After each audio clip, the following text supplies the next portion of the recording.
Sentencing in Schoolcraft County murders. Investigation begins on the Ohio plane crash. Hi, I'm Amr Mansour. And I'm Melissa Lambert, and this is Public Eye News.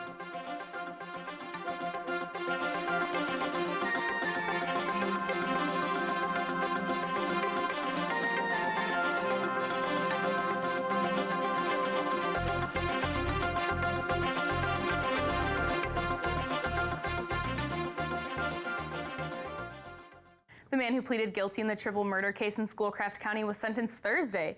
Gary Cordell was sentenced to life in prison without parole on 2 counts of first-degree murder and 1 count of felony murder on November 5th. The prosecution played a 4-minute video featuring pictures of the victims, and their family members spoke during the sentencing process. The second suspect, Kenneth Brunk, pleaded guilty back in October to a 5-year felony for obstruction of justice and a 4-year felony for lying to a police officer.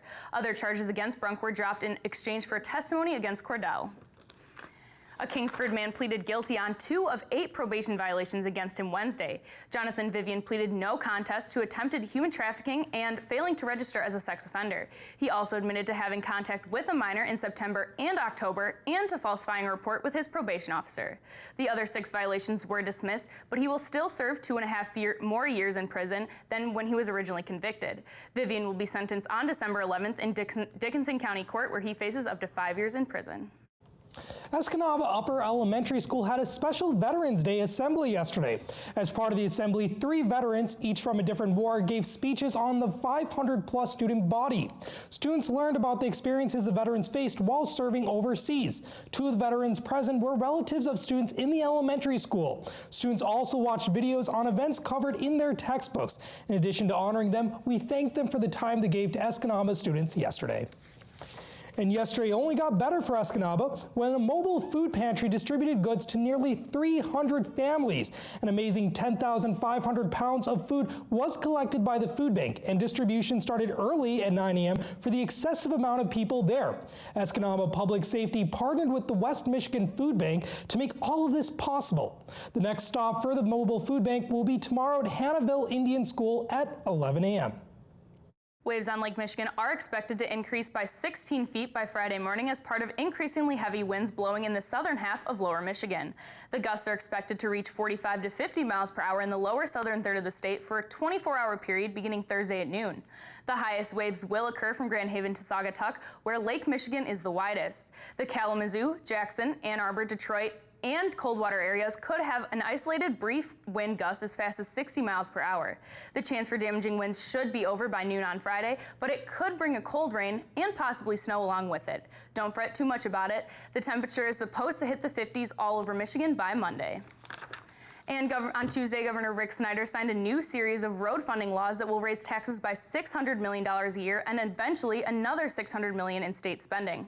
According to the Snyder administration, the new laws will impact Michigan residents with a tax increase of about $60 per year or $5 a month by 2017 for fuel costs and registration fees.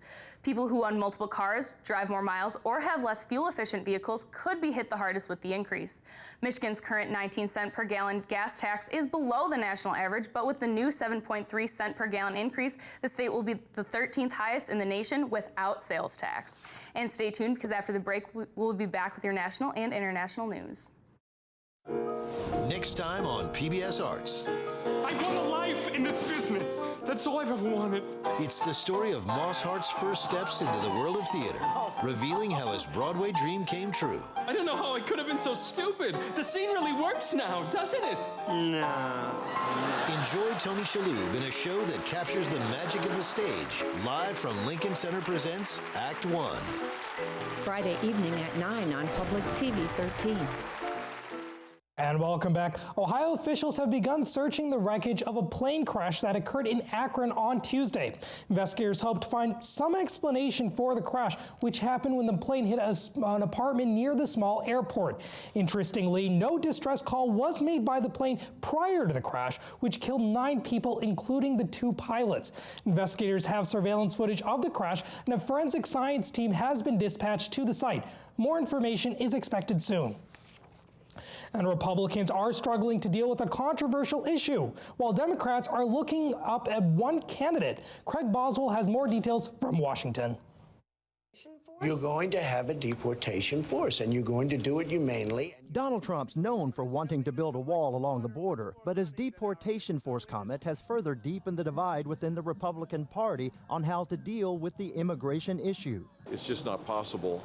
I think there's a better approach, a practical approach, a conservative approach. Republican candidates are trying to thread the needle between being tough enough on immigration to win the primaries while being open enough to win over Hispanic voters in the general election. Yes, people will have to be deported. There's no doubt about it. But we also have to deal realistically with the fact that we have 12 or 13 million people, whatever the number is. In 2012, Mitt Romney talked about immigrants deporting themselves. He won only 27% of Hispanic votes.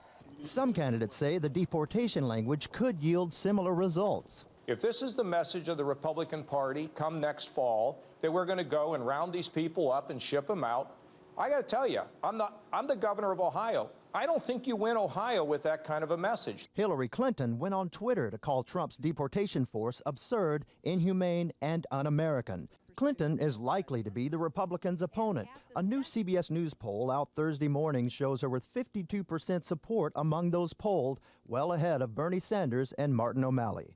Craig Boswell, CBS News, Washington. Experts at the Center for Disease Control and Prevention have found that adult obesity has risen 32% from the last decade, and women have now overtaken men in the obese category. The research has prompted no explanation as to why the obesity rate appears to be rising when they thought it had been leveled off. The news comes years after anti-obesity campaigns from the government began encouraging people to eat better and exercise. Soda consumption has dropped in recent years, and many fast food chains have begun offering healthier options on their menus. However, Barry Popkin at the University of North Carolina said participants for the study may not have been representative of the nation as a whole. And U.S. warplanes are backing Kurdish troops in a new offensive strike to recapture a strategic city in northern Iraq. CBS's Charlie D'Agata reports from Sinjar. Some of what you see there is smoke rising from the latest in a series of airstrikes targeting ISIS militants inside and around the city of Sinjar. We've lost count of the number of airstrikes this morning and overnight that have been launched in that vicinity. They've also been firing artillery from Mount Sinjar into the city, and this is all part of a major offensive to retake Sinjar. We understand 7,500 Kurdish Peshmerga forces are closing in on three sides of the city, trying to push ISIS out. And one of the reasons, it sits between the two ISIS strongholds of Raqqa in Syria and Mosul in Iraq. So they're trying to cut off supply routes between those two cities, but it's not going to be easy. Kurdish Peshmerga forces that we spoke to said they fear snipers. Now the city may be rife with booby traps, homemade bombs beneath the roads and inside buildings. There's always the concern of suicide bombers either on foot or in vehicles packed with explosives. Charlie D'Agata, CBS News, Sinjar, Iraq. And after the break, we'll be back with your weather and sports. Stay tuned.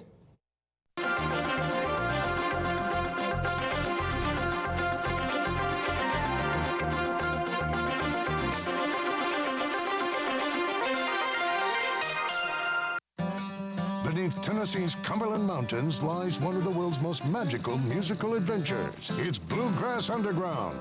3 million years in the making, unnatural space and pure acoustics offer music from the heart of the American experience. 333 feet deep in the Volcano Room, it's Bluegrass Underground. This week, the David Grisman Folk Jazz Trio.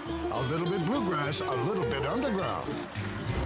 Watch Saturday night at 10:30. Hello, welcome back to Public Eye News. I'm Eric Shapiro with a look at your weather. Behind me, as you can tell, it's a little warm for it to snow, so make sure you grab that umbrella.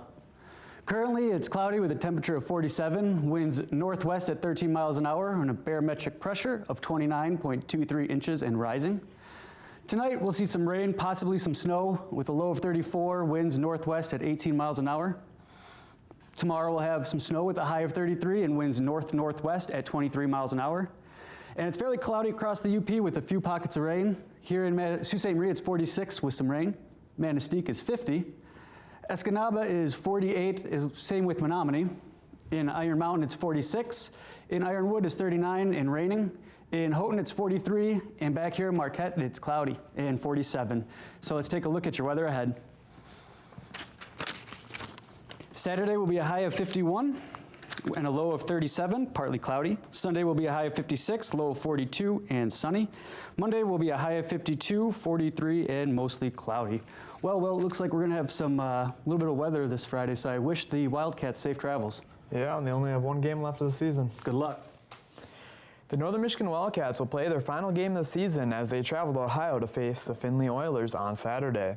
The Wildcats have had several close contests this season, and last week was no different as the Wildcats lost to number 3 ranked Ferris State Bulldogs 49-39 after leading a few times in the first half.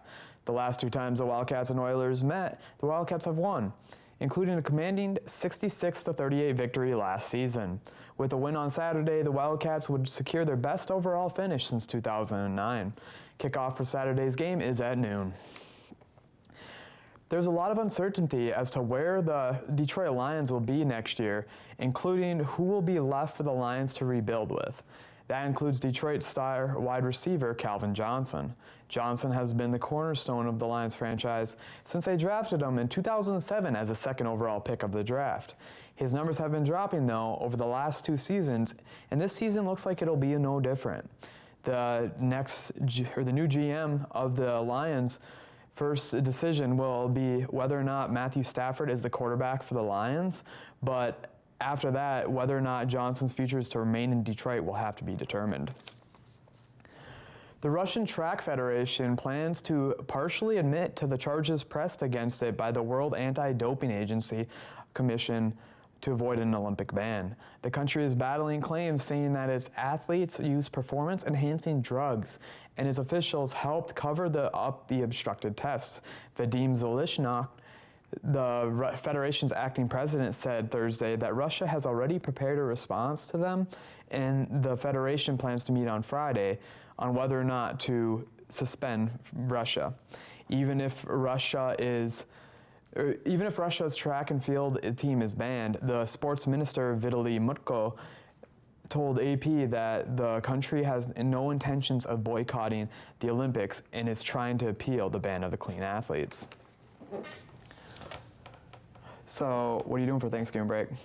I'm going to have a beautiful turkey and have a great time with my family. That's the plan. But in other news, an Arizona State University official wasn't too happy when the Sun Devils mascot Sparky jumped on him. Sparky playfully jumped on David Shapira's back during a recent football game. However, Shapira just had back surgery 2 months ago, and Sparky's jump left him with a 4-day hospital stay. Shapira is now suing Sparky and Arizona State. And an emu has been on the run from authorities for the past 60 days. The runaway emu was last spotted at an elementary school in Delaware.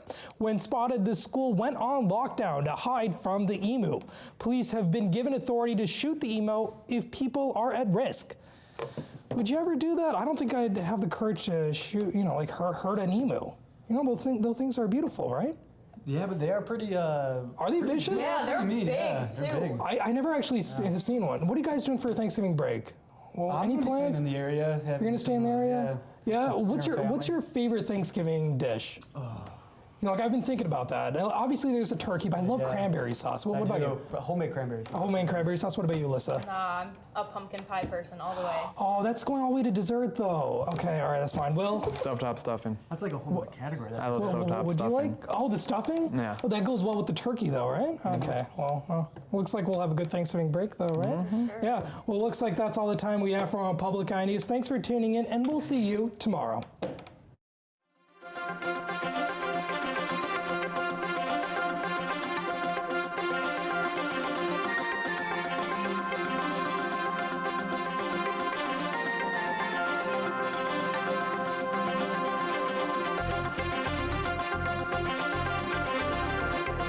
The preceding program was produced in studios located in the Edgar L. Hardin Learning Resources Center